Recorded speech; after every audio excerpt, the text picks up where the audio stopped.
السلام عليكم عياشي كوشي بابوجي. أهلا بكم. لقجع إذن في قبضة جبروت.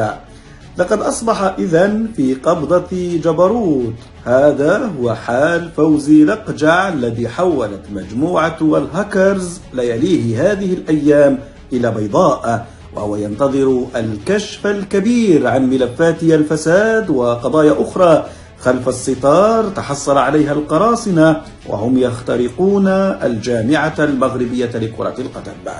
وتمكنت جبروت قبل يومين على الأقل من الوصول إلى قواعد البيانات الداخلية للجامعة المغربية لكرة القدم، بما في ذلك العقود الخاصة باللاعبين الفقراء محبي العياشة والملفات الأخرى المتعلقة بالتسيير المالي والإداري، ملفات الحيتان الكبيرة.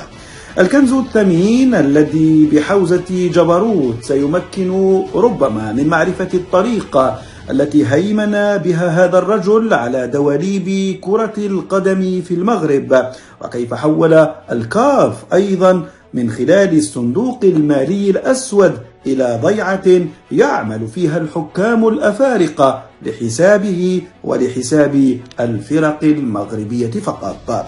كما ستؤدي هذه البيانات دون شك إلى الكشف عن ملف المنشطات وشراء ذمم الحكام والتلاعب في الصفقات وترتيب المباريات، فضلا عن الفساد الإداري والمالي والعقود المشبوهة وعقود الرعاية وعلاقة ذلك كله بالقصر الملكي وبالتجارة الرائجة في هذا البلد، دون أن ننسى كذلك علاقة كل هذا الفساد بالشبكات الأمنية والمالية وأيضا علاقتها بالحكم وبالتوريث.